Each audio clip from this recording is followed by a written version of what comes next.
Assalamualaikum warahmatullahi wabarakatuh. Kembali lagi bersama saya Miftah Huda dalam Bicara Bola. Pada kesempatan kali ini kita akan membahas lanjutan Liga Champion antara Manchester City menghadapi klub Burnley. Kita tahu bahwa di pertandingan matchday ketiga mereka sudah saling bertemu, di mana Manchester City menang melawan klub Burnley. Dan sekarang adalah matchday keempat di mana Manchester City menjamu klub Burnley di kandang Etihad Stadium. Ya, kita tahu bahwa Manchester City pada dasarnya harus memiliki tren kemenangan di Liga Champions untuk mengasah lebih tinggi lagi prestasinya untuk mencapai babak knockout di musim ini. Ya, kemenangan ini tentunya membuat Manchester City mendongkrak klasemen di mana akan terpaut jauh dengan peringkat ketiga karena di pertandingan lain PSG menang sehingga PSG tetap di peringkat pertama dan City di peringkat kedua dengan 9 poin dan PSG 10 poin. Ini menandakan bahwa Manchester City agak sedikit lega untuk lebih meningkatkan lagi kepercayaan bahwa dia akan lolos ke babak knockout. Ya, kalau kita melihat Manchester City, kita tahu bahwa Manchester City bermain dengan gayanya yaitu penguasaan bola dan umpan 1-2 passing dari masing-masing pemain dan menciptakan banyak peluang di dalam kotak penalti. Berbeda dengan klub Burnley, kita tahu kalau klub Burnley di pertandingan matchday ketiga di kandangnya mereka bermain agak sedikit pragmatis, menunggu dan menunggu. Ketika ada suatu kesempatan mereka akan melakukan counter attack. Dan itu dilakukan juga di pertandingan pada matchday keempat ini di Liga Champions musim 2021-2022 di kandang Man City. Nah, kita tahu bahwa kekuatan dari klub Burnley adalah pertahanan yang baik, solid dan memberikan suatu kenyamanan untuk para kiper. Sebut saja di sini adalah Simon McNolet untuk menjaga areanya dan sesekali melakukan counter attack untuk menciptakan peluang dan menghasilkan gol.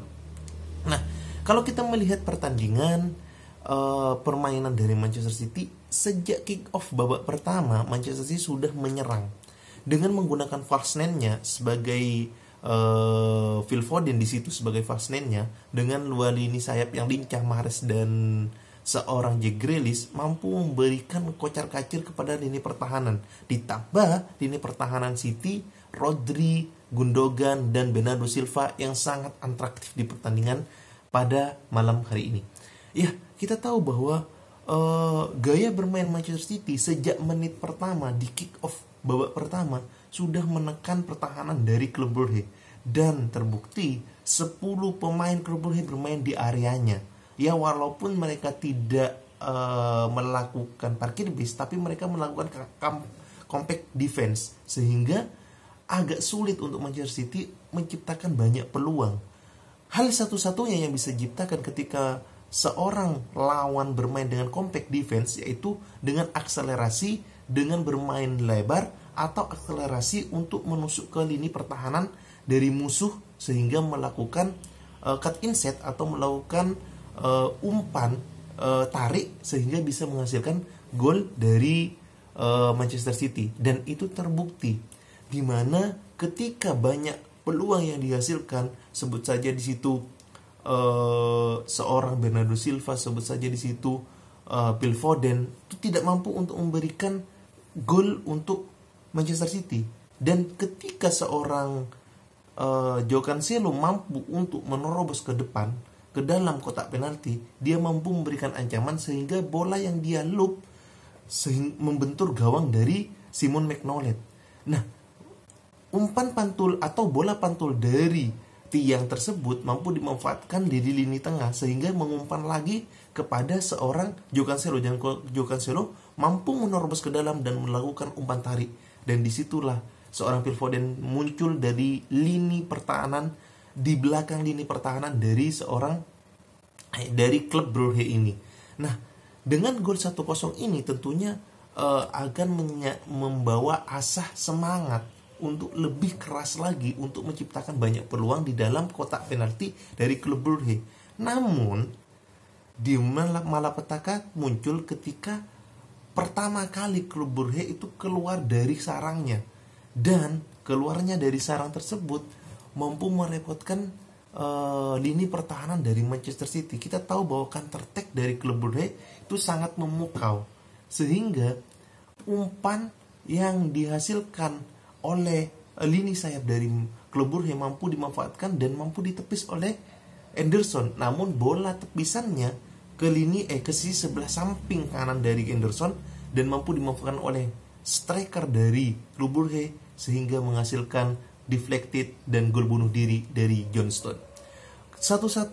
Setelah 1-1, klub Brugge kembali lagi ke sarangnya dan di situ Manchester City terus menggempur selama babak pertama habis. Sehingga 1-1 pun berakhir di babak pertama pertandingan Liga Champions 2021-2022. Nah, saya berpikir ketika pertandingan habis di babak pertama, harusnya Manchester City akan menambah asa di babak kedua dengan memaksimalkan pemain atau mengganti pemain untuk lebih refresh lagi. Terbukti di babak kedua setelah kick off dimulai, permainan Manchester City semakin menggila. Sama seperti di babak pertama, Manchester City lebih menguasai pertandingan. Umpan 1-2 passing menerobos ke dalam kotak penalti, namun tidak terjadi gol. Akhirnya terjadi gol lagi ketika umpan silang yang dimanfaatkan oleh lini sayap, kalau nggak salah Ilkay Gundogan mampu memberikan umpan tarik sehingga mampu dilesakan menjadi gol oleh, saya lupa yang menciptakan gol. Umpan tarik yang mana, Joao Cancelo yang mana mampu memberikan umpan lengkung. Yang gol kedua adalah Joao Cancelo ya, umpan melengkung dari sisi sebelah kanan pertahanan dari klub Brugge, dan umpan lengkung tersebut mampu dimanfaatkan oleh Riyad Mahrez. Riyad Mahrez bermain sangat atraktif di lini sayap sebelah kanan sehingga Riyad Mahrez mampu menceplokkan gawang menjadi sebuah gol.